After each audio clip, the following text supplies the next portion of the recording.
Hey friend, my name is Sarah Mae Ives and my passion is helping women start highly profitable Facebook ads businesses in about 90 days. So if you want to learn more, then stay tuned into my channel. I encourage you to hit the subscribe button and then to also turn on that notifications bell so that you can see when we release new videos. And if you want to learn more, I've got a free guide. It's called the Fast Method Guide to Starting a Facebook Ads Business. It is going to be linked in the description to this video and you can download that guide for free. Thank you so much for being here.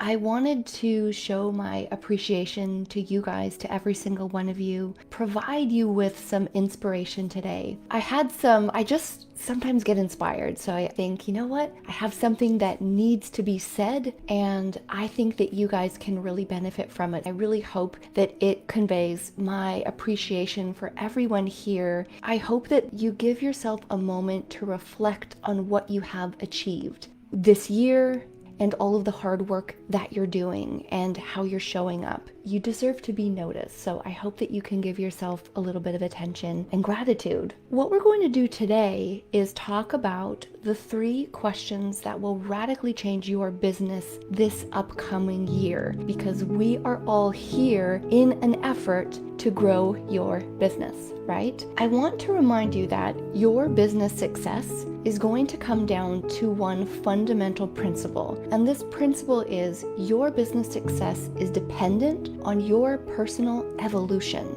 I want to reiterate that. One of the most important things that I talk about is how important it is to take responsibility for what you do, how you think, how you show up, and radical responsibility. And the idea of taking full control of our lives and showing up as a leader for ourselves, because I wanted to say unfortunate truth, but the absolute truth is that no one is able to do the work for ourselves and to provide the leadership that we need to succeed. So I'm going to guide you on a few questions today and then an exercise that is going to give you an extreme amount of clarity. But if you have a journal and a pen and a pencil handy, it will be useful for this exercise. Okay, to start at the top, your business success depends on your personal evolution. And how can you commit to evolving yourself and your brain and the way you think and the way you show up? Providing the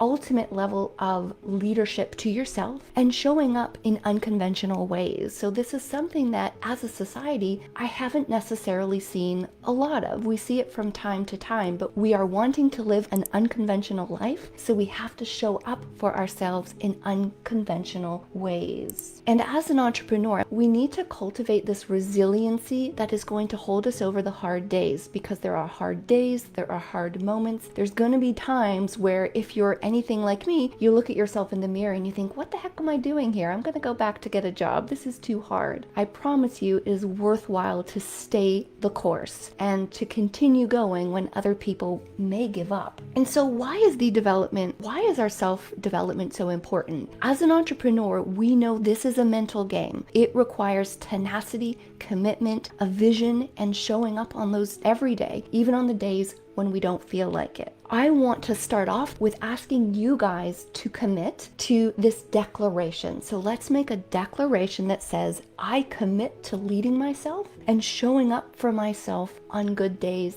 and bad. I commit to the daily renewal of my mind. And what does this mean? This is a phrase that I love to say, and this is something that I learned from one of my business mentors, Elise, and she actually told me that it's a quote in the Bible, and she said it goes something along the lines of, I commit to the daily renewal of my mind, meaning that this mindset stuff is a daily grind. You have to do it every single day, and you want to pluck those negative thoughts out of your brain as if you're plucking a garden, like the weeds out of the garden. I also commit to doing the work that I know I need to do to get to the ultimate vision of my life, to a place where I am living a fully actualized life. That's the declaration that I want to start off with. Now we'll go into to these 3 questions, and you may want to write these questions down. So, in terms of being motivated, on a live the other day, someone said to me, how do you stay motivated day to day? Without a doubt, the key to staying motivated is to understand why the heck we're doing things in the first place. What change do you want in your life? Why did you start on this business journey in the first place? And how do you know, think, and feel that this business is going to change your life? What is that tangible change that you're after? Where are you at now? And where do you want to be a year from now? And if you haven't already done it, I highly encourage you to do what's called the perfect day exercise. Take 20 minutes to write out what your perfect day looks like from beginning to end. You wake up, you do this. You want to make sure that you map this out. You want to be able to feel it and see it, because when we can vision on what that ultimate life looks like, and I don't say this as if it's some kind of utopia. Let's face it, we're humans. We have good days, bad days, but you can absolutely get to a place where you enjoy your life a whole lot more than when you're in a situation that you don't like. When I think back to my life working in an office, I hated most days, and I remember thinking that I just wanted to make it to the weekend, or I just wanted to make it to the end of the day. And that was a really crummy feeling, because it kind of sucks to live a life where you're just waiting for the weekend or waiting for the end of the day. Now, my life is not perfect. It's not a utopia, but do I enjoy what I'm doing 90% of the time? Without a doubt. So yes, we're still human. Yes, we're still living and feeling those emotions of life, but we can make conscious changes to make the situation of our life that much more enjoyable. And a funny aside, being a mom, busy mom with kids that are always going, mom, mom, mom, mom, mom, mom. Sometimes, I love what I'm doing so much now that I would say it's almost sometimes reversed, whereas I'll be like, oh my God, I've just been a mom for the whole weekend. I cannot wait to get back up to my office and start working on my business and showing up in ways that really fire me up. I'm sure if you're a mom, you know what I'm talking about. Number 1 question, what do I want? Why? What tangible change do I want in my life? Journal about this. If you don't have a journal, or if you're not in the habit of journaling, get one now. The people who are able to take a moment to self-reflect and journal are able to get that much more in touch with what they want. If you love doing things creatively like a vision board, by all means do that. So ask yourself at this point, what do I need to constantly remind myself of my vision? Is it journaling about it? Is it creating a vision board? Is it making myself a voice note and listening to that voice note every day? Is it putting a reminder picture as the background of the screen on either my computer or my phone? Whatever it is, make sure that it's front and center, because you don't want to forget about it.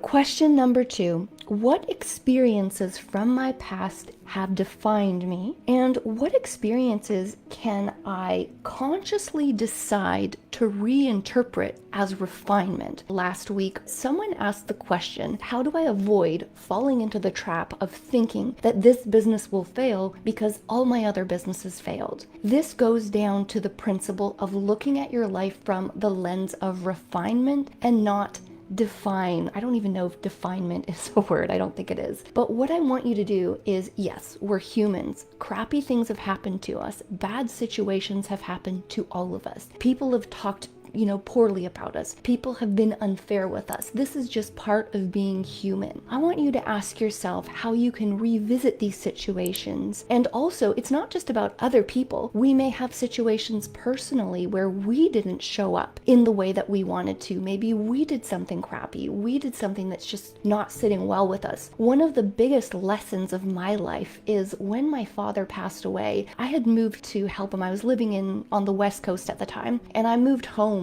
to help him. And that last year of his life was one of the most incredibly trying periods of my life. And there were times where I realized my immaturity, and I did things and said things in situations that I don't feel proud of. So a part of my evolution in my 30s has been forgiving myself. So sometimes it comes down to people treating us in crappy ways, and sometimes it might be forgiving ourselves and reminding ourselves that no matter what, we are worthy of love, we are worthy of success, we are resourceful, and we have what it takes to get there. I want you to ask yourself today, what experiences are stuck in your brain that are holding you back and making you feel unworthy? And how can you make that conscious decision to change the script? Flip the script and decide to look at it from the perspective of what can I learn from it? How can I refine who I am today? Or how did this situation refine me? I know for sure, like the situation that happened with my father, it forced me to grow up fast. And I suddenly realized, some of my shortcomings, which I think is kind of a rude awakening, right? Sometimes in our 20s, we think we know everything. And then in our 30s, my dad always used to say, we realize you don't know as much as you think you did. I think another important thing to ask yourself about these experiences is, who would I be without these experiences? When I look at my life and the divorce that I went through when my son was 3 weeks old, like, oh, that was a tough experience. Even though ultimately it wasn't the right relationship, it was terrible timing. But I wouldn't trade that for the world now, because it has contributed to where I am right now. I want you to consciously decide or visit those experiences that are limiting you and ask yourself, how can you be refined rather than defined by those experiences? A really great example of this is a diamond. So if you look at the way diamonds are created, they are under I think a massive amount of pressure, like extreme pressure. And they are, if not the toughest, they are one of the toughest gems in the world. Hard experiences can refine us. Failed businesses are without a doubt stepping stones to get here, and they are going to be ways that you can identify or connect with the right people. Well, I would say one of the biggest assets was my ability to say, hey, I'm passionate about advertising well because I've been through business failures and I don't want to be there again because I know how painful it can be. Now, number 3, this is a one that is going to require a lot of honesty with yourself. Question number 3 is, how can I fully show up for myself? And how am I not showing up for myself today? And this one is a tough one because we're all human. This isn't about being hard on ourselves. This is about being honest with ourselves so we can be the best versions of myself. Am I treating myself well? So I want you to journal about this. Am I treating myself well? Am I eating right? Am I hydrating? Am I taking the time that I need to mentally disconnect from this frenetic world? It could be walking. It could be meditating every day. It could be a great workout on the treadmill. Whatever it is, are you giving these gifts to yourself? Are you putting yourself first by taking the time to do this? I also want you to ask yourself, what is not serving you at this point? Is it eating too much sugar?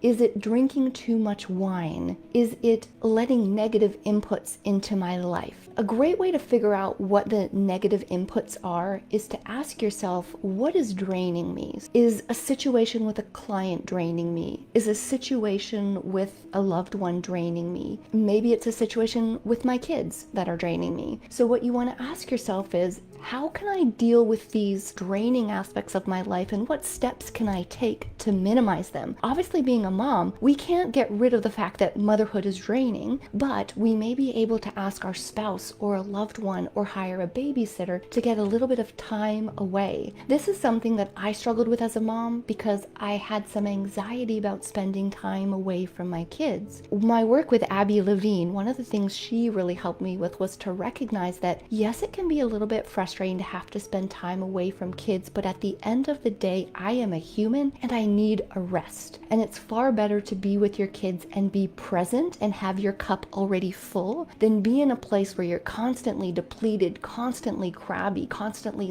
shouting or just being annoyed because your cup is always not full and it's always only got a drop in there. In what ways can you properly show up for yourself? I ask you to reflect on these things so that you can really be the best version of you and the best leader for your business and leader of your mind. We need to discipline our thoughts and be disciplined about being honest with ourselves in the way that we're showing up or not showing up for ourselves. So I hope this is helpful. Like I said, if you want to learn more, please download my guide linked in the description. And if you've got any questions, don't hesitate to leave a comment in the video and I will get back to you. Thank you so much for watching today. Again, my name is Sarah Ives. It's been a pleasure and we will talk soon.